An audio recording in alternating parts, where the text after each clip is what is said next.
everyone. My name is Madina and it's my honor to welcome you all to this very special Teachers Day conversation. Before we begin, I would like to take a moment to introduce our esteemed guest, Miss Aruna Shetty. She's not only the head of our school, but also a true guiding light for all of us. Through her dedication, leadership, and vision, she has shaped our school into a place of learning, growth, and inspiration.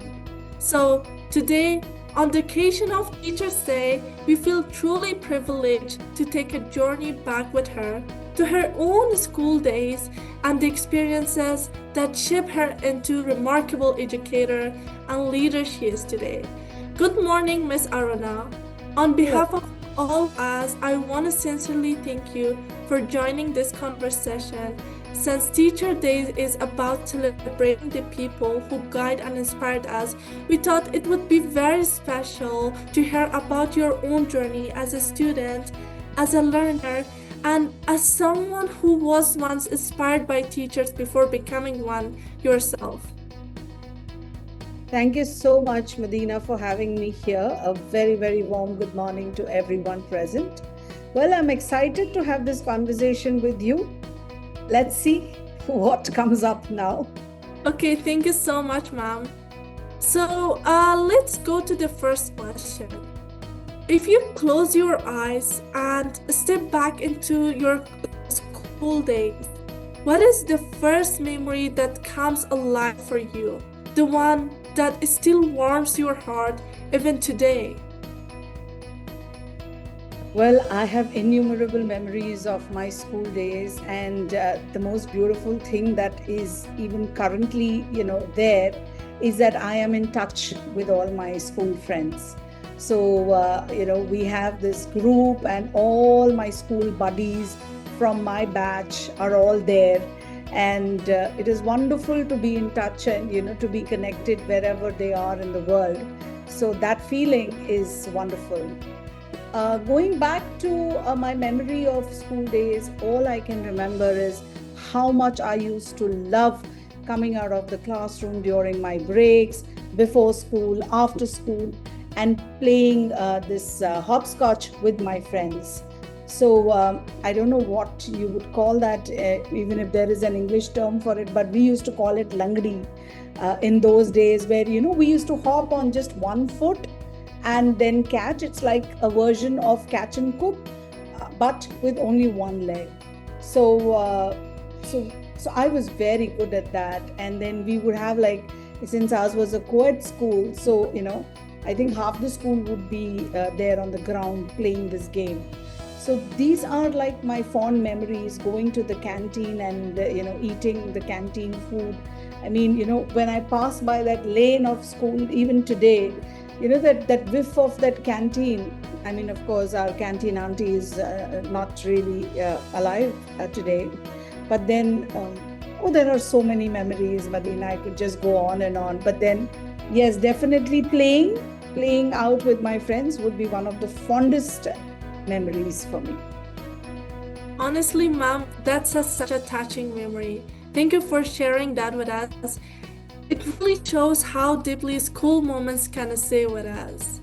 So now, let's move on to the next question. Every student has at least one teacher who became unforgettable, not just as a teacher, but as a guide or role model. Was there someone in your school life who played that role for you, and how did they shape the person you are today? Well, I really cannot, pinpoint it to any one facilitator or one teacher. But then I think I was influenced in, big and small ways by everyone. So I was a very outgoing child. I was good at everything. So whether it was sports, whether it was dance, whether it was singing. So I was a part of everything that we did in school. I was the class monitor. Well, we used to have the monitor and prefect, thing in school.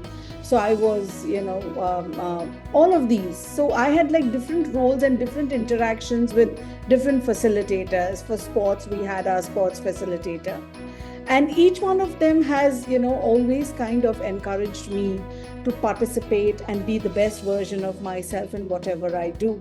So I still remember that whenever it was, we used to perform in dance, activities in school, or we used to have these stage shows. I was always, fighting with my teacher, saying that every time you make me a boy, even in a group dance, and then she used to tell me that, what do I do? You're so tall, and I have to. So every time, for every dance, I would be dressed up as a boy and not a girl, and I used to constantly fight with my teacher for that. And I used to have, of course, I used to fare very well in certain subjects because I used to love the teacher. And, as Rita Pearson says, that for a child to really love school, they have to love the teacher who teaches them. And I was very naughty also in school, Madina, so I used to really trouble my teachers a lot. But then the love, the patience that they showed towards me is what has made me the person I am today and has translated into me being a facilitator. So that's truly inspiring, ma'am. Actually, it reminds us how a school can make a lifelong impact, and also the teachers. Now for the question that I'm really curious about it. Children usually dream of many careers, like being a doctor, engineers, artists, but you choose the path of education and leadership. Was there a particular moment or experience in your student years when you felt that calling to become an educator and leader? Well, yes. So I never really, so the community that I come from is very conservative, where girls were not allowed to work. So my parents never really, brought me up with the intention or the thought that I would pursue a career. For them, it was like after I grew up, I had to marry, which I did. Okay, I got married very early in life. And post that, it was just me doing, a lot of courses and all of that, because career was not a choice even after marriage. It was only after I kept doing something or the other. I used to just keep doing all kinds of courses after marriage. And then I ended up doing this course, which kind of qualified me to be a teacher. And during all of that time, Madina, what I used to do was, because I loved children, I used to teach all the children in my building, and for free. So they would all come to my house, and I would, write question papers for them, and I would tutor all of them. So I used to have around, 20 children coming to me at different times of the day, and I would love spending time with them. Over a period of time, that love for children, that passion for teaching translated into me doing one of the educational qualifications. And then I got into this IB school, which was, again, just right next door to my house. And I didn't have to travel much. And I was very content doing that. And but it was just that once I started teaching, I realized how good I was and how much I loved doing what I did. And the responses that I got from my learners is, what encouraged me to give my best. And here I am today as the head of schools after 20 years of being in this, the field of education, and having probably met, thousands and thousands of learners in these 20 years. And I am still in touch with so many of my, students who I taught in the first year. And, some of them living here, they just come and drop in and say hello sometimes to me. And I think that is, my journey into the field of education. Actually, that's wonderful and very sweet to hear that. And I can say that we are so lucky to have you as our head of our school. And it's very amazing how a single moment can influence the direction of our life. And I can say that often it's not just a big achievement, but little incident, maybe a mischief, a challenge, or a small success that stay with us forever. Is there one such moment from your student or teenage life that still carries a lesson for you today? Well, see, when I started teaching, I have this one child who was severely autistic, okay? And this child, she was on the extreme spectrum. And this is, I'm talking about, say, 20 years ago, okay, when I started off. And I know that sometimes when we talk about children who are on, the extreme spectrum of autism, they are usually not socially very aware. So they do not understand emotions. They are, that's what they say, right, about the children. However, this one child in my school, whichever year she moved on to, she always just came and sat with me.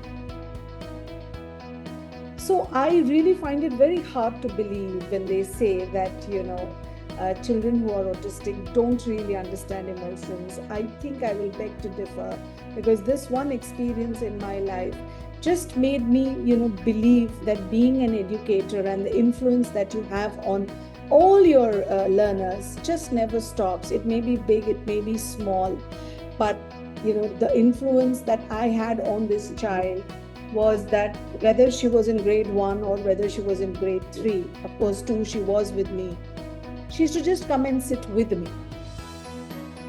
And she would just love to be with me. And the thing was, even after she left, she would remember me and she would call out my name in her home. And her mother would, reach out to me and say that, this child is remembering you. So I think, in our life as an educator, you never know when you can, influence a life. So I think that is the most beautiful part of being a teacher in our lives, because every child in a big or small way is definitely touched by a good facilitator. Yes, ma'am. And ma'am, thank you so much for sharing that.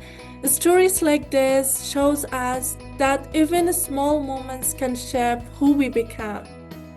And for the final question, if you could go back and whisper something to your younger self, sitting there as a student in a school, what would you say to her? And what message would you like today's student to carry from your own journey?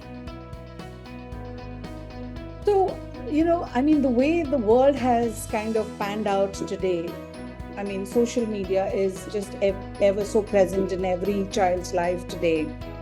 The joy of being outdoors, the joy of experiencing the environment, the joy of, actually being physical, running around, playing games, spending time with your friends, talking rubbish, whatever it is that you do, all those moments of your school days or even the years where you are, whether even if it is college, I think those are the ones that create the fondest memories in anyone's life.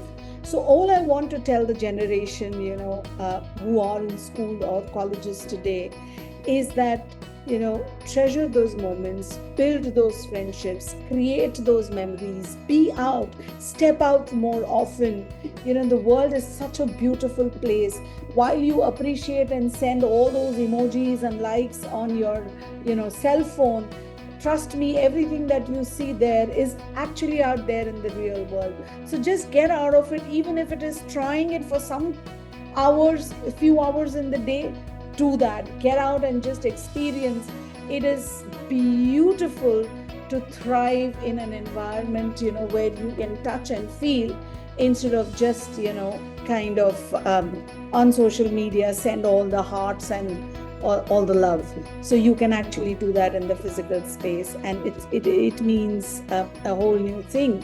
And today we have made the world, a smaller place by going digital, right? So they can connect with the children even on when they are in their classrooms in the digital space. But that does not mean that, they have to extend their life throughout. All I want for them to do is, while their needs are met in class, they should step out and actually, go and experience life, in its truest form. And that is all that I want to actually reach out and tell all the learners today. Life is beautiful. Go experience it. That's a beautiful message, honestly, ma'am. I'm sure our students will carry those words with them. And thank you once again, Miss Aruna, for sharing your memories and wisdom with us. Your journey is a reminder that learning never ends and that teachers continue to shape lives long after the classroom. On behalf of all students and staff, we truly appreciate your time and your heartfelt words today. Wishing you a very happy Teachers' Day. Thank you so much, ma'am. Thank you so much, Madina, and thank you to all my lovely, lovely children of 21K. Thank you so much for making me a part of the celebration. I truly enjoyed this time I spent with you. Thank you so much, Madina.